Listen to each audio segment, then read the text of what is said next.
Hey, what's up everyone? I hope you're all having a wonderful day or night, but for now, let's get into the video. Dating for high achieving women is like shopping for a designer bag in a city with only one boutique. In sexual economics, women tend to date up, higher in status, ambition, lifestyle, or looks. But if you're already at the top, your shopping list gets very specific and the inventory gets small. It's like wanting a very rare designer bag. But the boutique only gets a few in stock and they sell instantly. And there is a wait list of other buyers ready with cash in hand. Meanwhile, there are perfectly good bags in other stores, but they're not the brand or design you're looking for. When you understand how rare inventory works, you stop wasting energy checking empty shelves. It's about changing how you shop, and this is what I break down in my book, Primal Dating. And that's alright, that will be one more book I really doubt I'll read. What Miss PhD here knows but will never tell anyone is that while you wait for the perfect bag, that bag will marry a woman. Not a want to be queen with an entire list of demands, but a woman.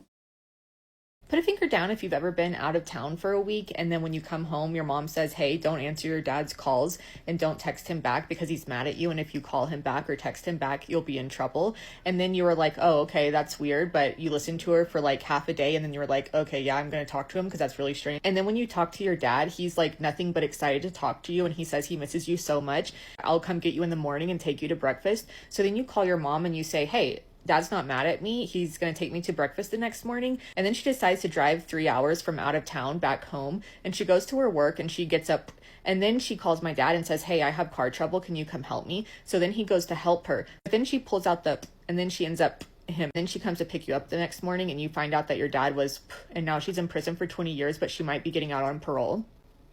I would absolutely make the best therapist. Listen to this. And how does that make you feel? Knowing that she might be getting out on parole, not the fact that you snitched on your dad. Oh well, now that you brought that up, how does this make you feel? Know that you snitched on your dad and he ended up being. Psh, I'm such an idiot. Why do you guys watch my videos? Get obsessed with yourself. If you started to treat yourself like someone who you loved deeply, everything would change. What would happen if you would love yourself unconditionally? What would that look like? Or if your boundaries were a non-negotiable? What if your time and your energy was sacred? What would your life start to look like? You think people will still cross your boundaries? You think people who don't truly love you the same way you love yourself would stick around? No. But you will become a magnet to all the people who do belong with you, who do appreciate you, who do love you. You set the standard. It's the mirror effect, it's the law of attraction, it's the law of assumption. If you decide that you are worth it, I will still be the one who decides if you are. In any other scenario, even she will admit that everything she said was bananas. I will decide I am a CEO. And that will be like, oh my god, my truth. Until I reach the building where I'm supposed to be the CEO and the security kicks me out. And even on the dating market, the buyer says the price, not you.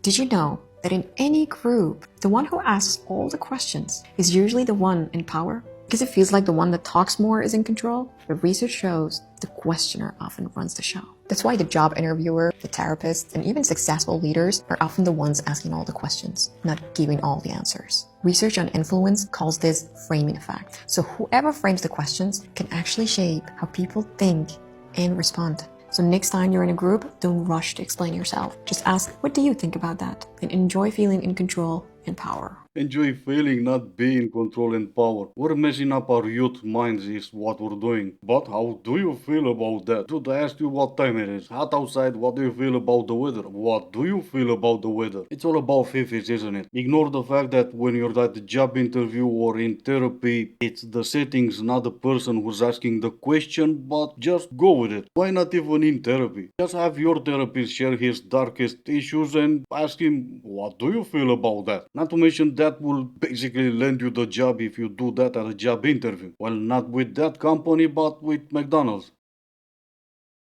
I wasn't afraid of dying before I had a child, but now it's like, if I die, my son's going to be raised by his dad. No. good enough to let him in your bed, good enough to spread your legs in front of him, good enough to let him in raw, good enough to get pregnant by him, good enough to carry to term, but not good enough to raise his son. This may come as a shock with all the yes queens in your comment section, but your video says more about you actually than about him.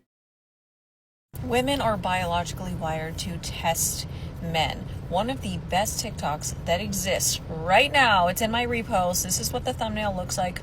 Go watch it. But he basically is saying that women are supposed to prod and poke at men because this tests where a man is on the social hierarchy. How trustworthy is he? How aggressive is he? How tolerant and patient is he? Women spend their entire life having to gauge men and their temperaments and their behaviors, even through like micro interactions. We know how to pin a man immediately. And the funniest part is that even pointing this out triggers the men that would fail this test.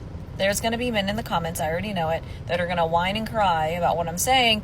Those are the exact men I'm talking about. The men that are high on the social hierarchy, that have a high IQ, they're intelligent, they're capable, they don't feel threatened by this fact. Well, I'm not one of them, that's why I can just laugh at everything you've just said. Women test men their entire life. No, they don't. Some of you do it in the beginning, they find the man that they want and then they get married. And sometimes women test men their entire life and they either don't know how to test a man, they just think they do, or in some cases they test the man, they found him wanting and they have a baby with him, like the previous lady. Men in their 30s have a dating burnout. They have survived Bumble in 2019 and the Great Hinge migration in 2021. They have been loved, bombed, breadcrumbed, and ghosted by independent women. They have been told to be more manly, but also to be more vulnerable. They have faced a horrifying task of picking a restaurant in the risk of choosing the wrong one, all to pay up for dinner with a girl who's been talking about her situationship with another guy. Men in their 30s don't want to play games anymore. They just want to have a partner, someone who will make their life lighter, not harder. Compared to men of all other ages that want the same thing. But she's absolutely right, and I don't think I gave those men who survived Bumble enough credit, because you already know for sure it was the strong and independent women that were on Bumble, because they wanted to send the first message. So shout out to all of them for taking one for the team. You know how men used to be hunter-gatherers and used to get the food, kill the animal, bring it back? Do you think the men that you know could do that now?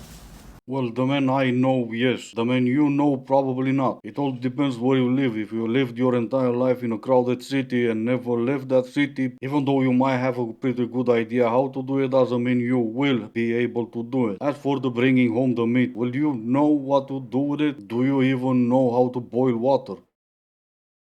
I am officially off the dating apps, but I am going to start dating myself instead. So I recently made a 40 before 40 list of 40 things that I want to try before I turn 40 in effort to date myself and romanticize my life again. And today we're going to go have a picnic in Zilker Park. This isn't my first time at Zilker Park. I've been here before, but never by myself. And I always think that the people who are sitting like out on the grass with a blanket reading a book are so cute, and it's so romantic to me.